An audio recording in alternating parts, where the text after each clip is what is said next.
Hi guys, and welcome back to another week update here at the Freegie farm.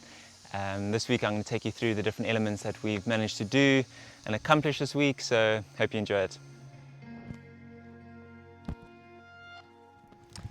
So super chuffed with myself, we managed to get this going.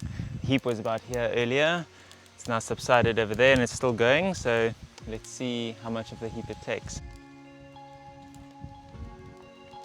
Here in the local surrounds we don't really get many options of gloves, so these are the only ones they sell, and it's pretty much like what we at home would call winter gloves and we're here in the tropics.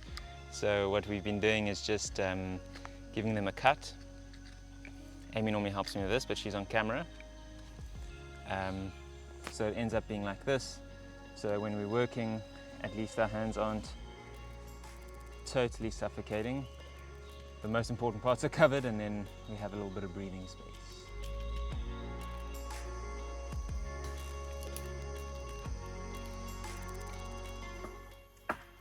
And then another element that we got completed this week is we got a local woodcutter in to take down most probably around 20 trees. The reason for this is we needed to make some space for the sun to come through, as well as available land to plant new fruit trees that will grow to a larger size. So we spoke with a few of the locals and managed to get a local woodcutter out. It wasn't as big as the team we got out before, nor as professional, but in the end everything ended up being just fine. So I was around also just to supervise, because it was just a one-man band, just making sure that where the trees are coming down is just between anything that's valuable.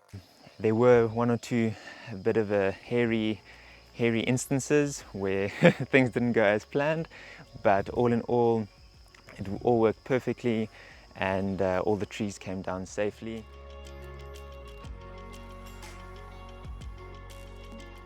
We're standing on the piece of land that was mostly densely populated that we wanted to thin out. So I'm not sure, I don't know if the camera will depict it well enough, but if you were to look over here you wouldn't really see any sky, and that's why the ground at the bottom is all just really brown with some leaves, because nothing was really growing underneath.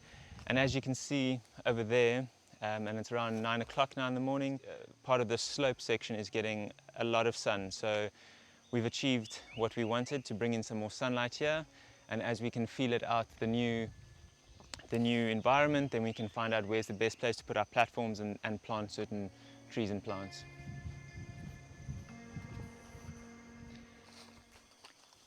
So with cutting down the 20 trees that we did, they were obviously scattered all across the plot.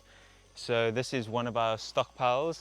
We just didn't want to have one main stockpile, especially closer to the house build, and then having to move it again. So our guy used the supporting trees to hold up the wood. And the wood we cut down this time was a lot harder wood, so a lot heavier. So I'm glad that he put it between these two trees so that they're nice and sturdy there.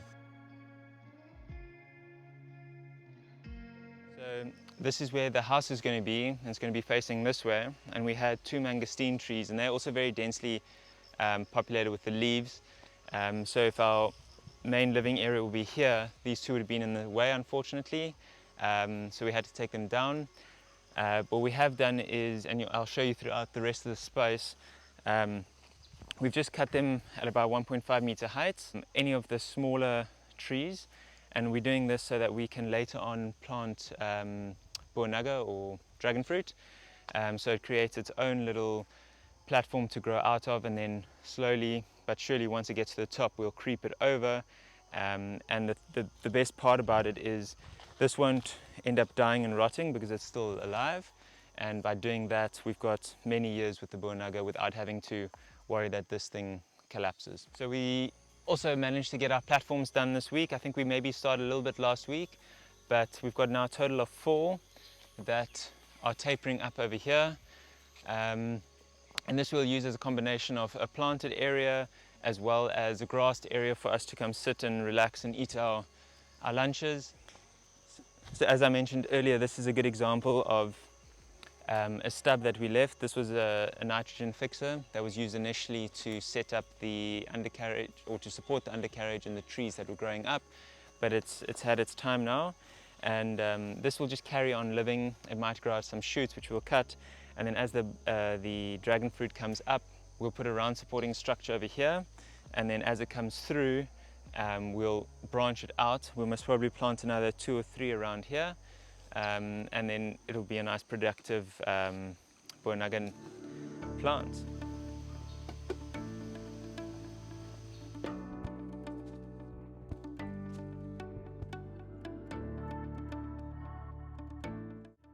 So I thought I'd get some screen time on the side of the camera. So there's so much going on the land, big scale things, so I'm just focusing on this little corner. Last week we did a 30-meter planter bed on that side, and now we're continuing with the new one on this side. I did miss Chris's hard hands and strength yesterday trying to build the bed myself, got a few blisters, but it's good to start getting my hands working and get them harder. So along our walk along the rice fields the other day, we picked these little taros that are growing so abundantly along the sides of the rivers. They got a bit too much sun before being planted, so their leaves got a bit burnt, but I'm hoping that with some good fertilizer and some love and attention, they're going to grow back nice and strong. We also found these cassavas, which I see are starting to sprout. We just literally broke these sticks off, stuck them in the ground, and now they're starting to take with new stems. So I've just been attending to the plants, giving them a little bit of water each day, cutting off the leaves that are dying off.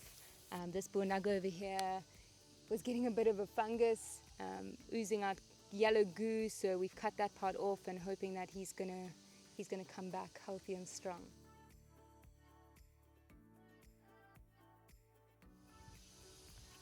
Look what we found.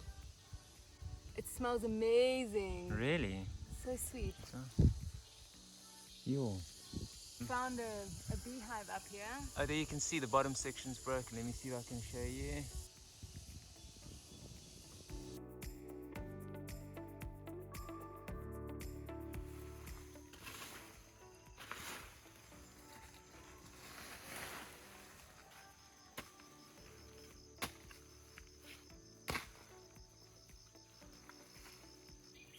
What's he making? A little stream. In the heat of the day. Time to call it a day. Yeah, good progress. Well There's a done. little pond at the bottom there. And that's where the water's going to end up after it's come all the way through the land. And then we'll pump it up to our main pond, come out to the waterfall, and just circulate every day. It's going to be absolutely awesome. So what we try to do is just try to stick with the layout of the land as much as possible, not to create extremely steep streams, but also to make it decorative.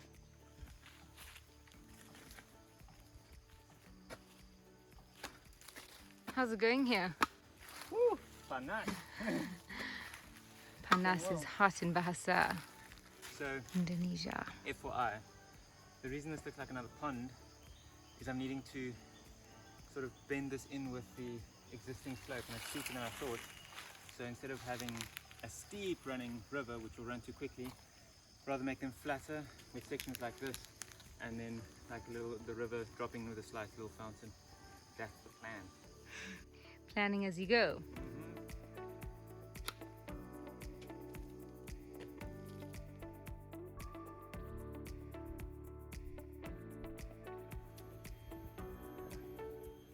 We saved it. This one came off our neighbour's property while they were looking for old coconuts, because they just wait for them to get very old and then they just use a long pole and then them drop, but if the young ones drop then they crack. So we got one of these for a little treat. Enjoy. Need any more if you've got a seesaw.